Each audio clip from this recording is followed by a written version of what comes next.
Hi, welcome everybody. The discussion of the statistics of paramagnetism that continues. Today we are going to look at this paramagnetism in the quantum mechanical situation. Okay, in the last class we looked at this in the classical situation. Today the analysis is carried out in the quantum mechanical situation. So the real modification here arises from the fact that the magnetic moment, the magnetic dipole moment, and so its component in the direction of the applied field, it cannot have arbitrary values. In the classical case, the magnetic dipole moment or its set component can take arbitrary values, but here the magnetic dipole moment we know that is related with the angular momentum by this relation mu equal to g, which is the Landes g factor, then E by 2 mc into L. This is actually the orbital angular momentum. This is actually a vector. We haven't put the vector notation here, which is basically a vector, and this angular momentum that is quantized in the quantum situation. So the angular momentum magnitude, the square of the magnitude, that is given by j into j plus 1 h cut square, or L is the magnitude of the angular momentum is root of j into j plus 1 h cut, where this j is the quantum number. It can take values 0, half, 1, 3 by 2, 2, 5 by 2, etc. So the angular momentum is now restricted, or it can take only certain discrete values depending upon the value of the quantum number 0, half, 1, 3 by 2, etc. So here g is the Landes g factor, and g into E by 2 mc. E by 2 mc comes here. That is the gyromagnetic ratio. Okay. So the angular momentum is quantized, so the magnetic dipole moment is also quantized. So if you take mu square is g square E by 2 mc square j into j plus 1 h cut square. Okay, if you take mu dot mu or mu square, that will be simply g square E by 2 mc square j into j plus 1 h cut square. So this is g square E h cut by 2 mc square j into j plus 1. So mu square equal to, if I write E h cut by 2 mc as the Bohr magneton, E h cut by 2 mc is the Bohr magneton. If I write it as that notation, E h cut by 2 mc mu b, so mu square is g square mu b square j into j plus 1. So this is the magnitude of the dipole moment or the magnetic moment. So the set component of the magnetic the dipole moment or magnetic moment, if you take the set component is mu set equal to g mu b m. Okay, so here this is mu, the set component is mu set, that is g E by 2 mc L set, the set component of the angular momentum. L set, that is also quantized, L is quantized, L, and so L set is also quantized. Its value is m h cut, the value of L set is m h cut. So mu set is g E by 2 mc m h cut. Okay, where m is the quantum number, it can take values from minus j to plus j. Okay, so mu set is written as g here, L is m h cut, that h cut that combines with this to give the Bohr magneton. So we have the Bohr magneton here, and the m, this is the quantum number, it can take values from minus j to plus j. Okay, so mu, it can orient only in certain direction. Its magnitude is same, but it can orient in a different direction. But the set component, because of this orientation, that will be different, and that is given by this mu z equal to G mu B M. Okay, so corresponding to one particular J value, mu will have certain value, certain discrete value, and correspondingly mu set for that value of J can be in several directions depending upon the orientations minus depending upon the value of M, which takes from value from minus J to plus J. Okay, so the dipole whose magnetic moment according to expression A can have expression A is this. Corresponding to that, it can have several orientations. Okay, some discrete several orientations, and correspondingly we have the mu z value like this. So the number of allowed orientations for a given value of J, or the number of values of M for a given value of J is 2J plus 1. Okay, each value of M corresponds to a given orientation. So for a given value of J, M can take 2J plus 1 values. Okay, that we have to keep in our mind.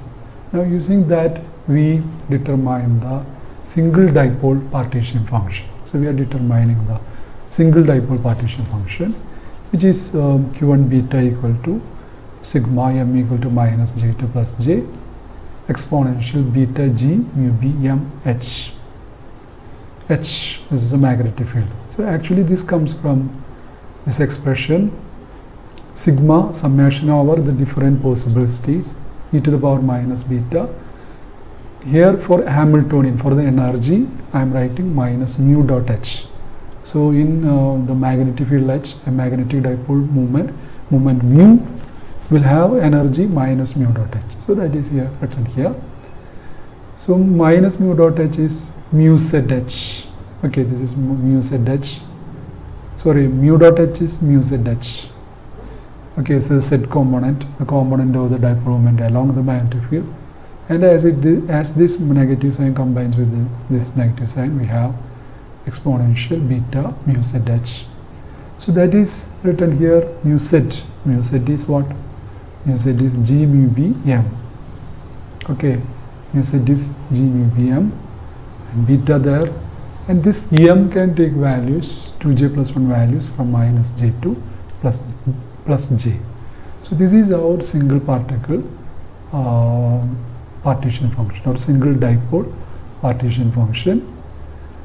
Now to evaluate this thing, we are taking a parameter, and parameter is introduced x, that is beta G mu B J H. Okay, see, beta G mu B J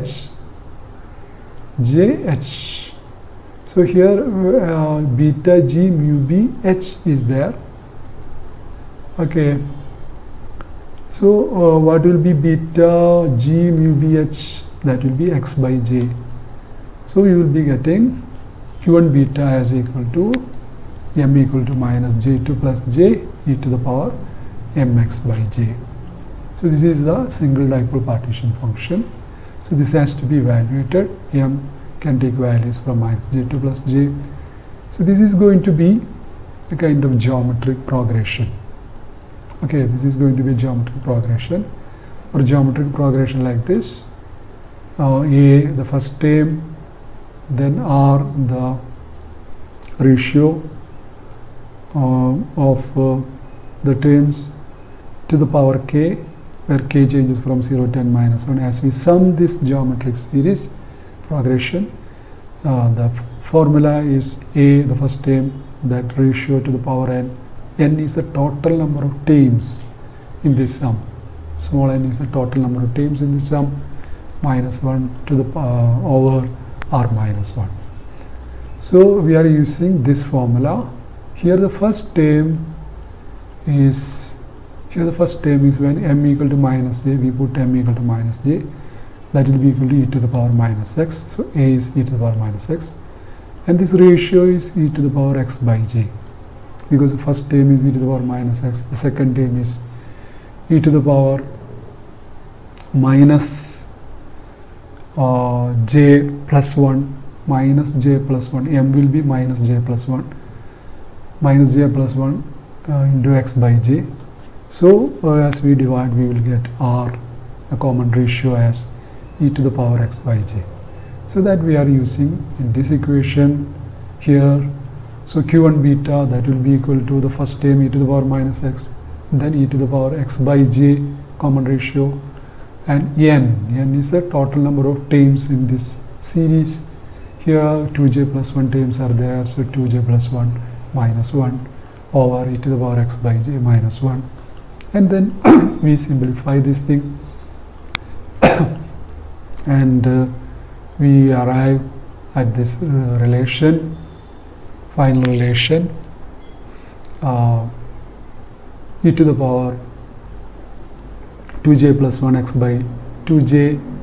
Okay, we are taking x by 2j as common factor here, so 2j plus 1 into x by 2j minus e to the power minus x minus 2j plus 1 into x by 2j by e to the power x by 2j minus e to the power minus x by 2j. That comes in the denominator. So this is actually both numerator and denominator are of the hyperbolic function form.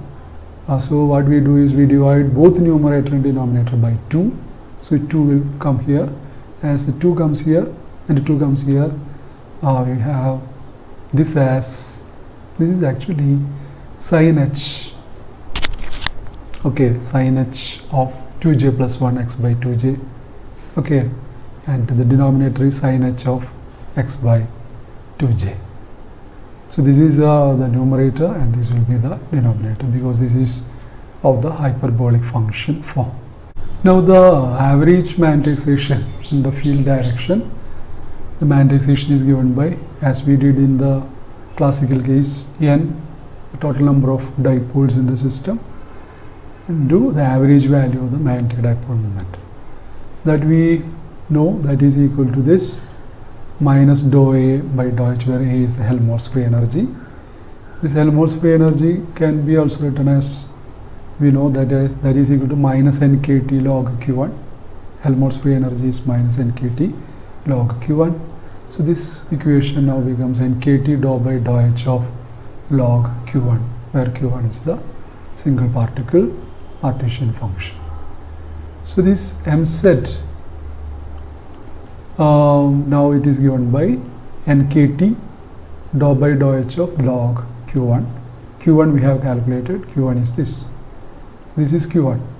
The single particle partition function has been evaluated, so that we give here log of this sin h, this thing, where x we know that is beta g mu b jh. So h is there in x.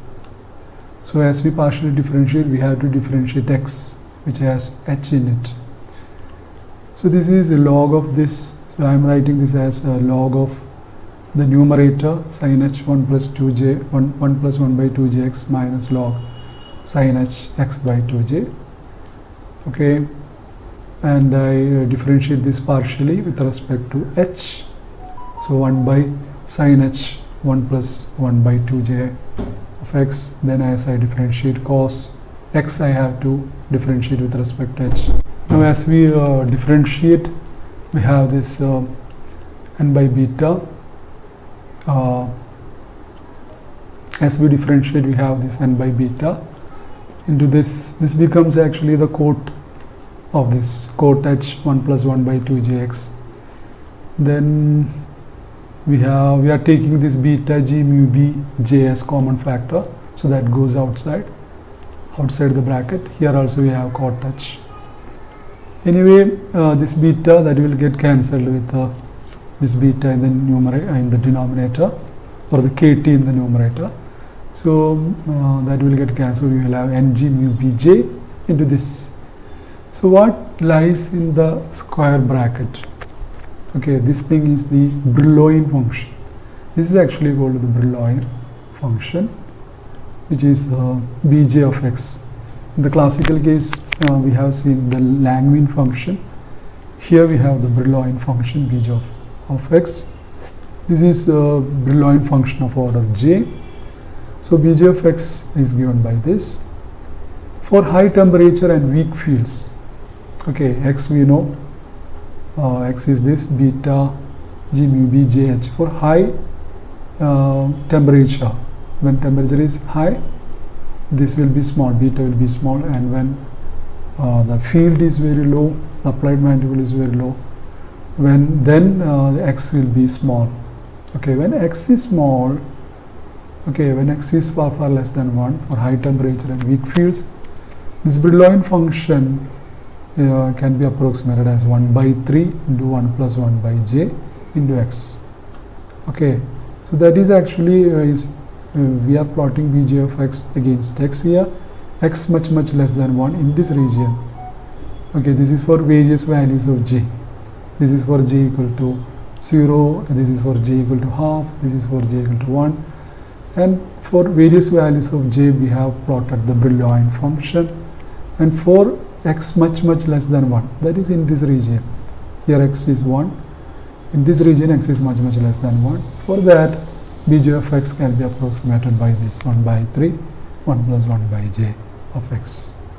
So in that case, mz will be, mz is this n g mu b j into Brillouin function. So instead, for the Brillouin function, I am writing this. So this will be 1 by 3, 1 plus 1 by j into x, where x is, beta g mu b j h. So now we have the ng square mu b square j into j plus 1, that actually comes from here as we multiply j into, here I will get j plus 1 by j, and 1 j will get cancelled with this j. So I have ng square mu b square j plus 1 h by 3 kt. So this is the magnetization in the field direction. Now what I can do is, I can find the susceptibility. How do I find the susceptibility? By partially differentiating this with respect to h. Okay, so I have this C equal to, I have again the same equation, the Curie's equation, susceptibility. Okay, I am partially differentiating this mz with h, so I will get the susceptibility. So this h will go, I will have a relation where the susceptibility is inversely proportional to the temperature. The Curie's law is again obtained, but the Curie's constant is little bit different here. Curie's constant is n g square mu b square j into j plus 1 over 3k. So this is the Curie's constant. So we are once again obtaining the Curie's law of paramagnetism through the quantum mechanical analysis as well.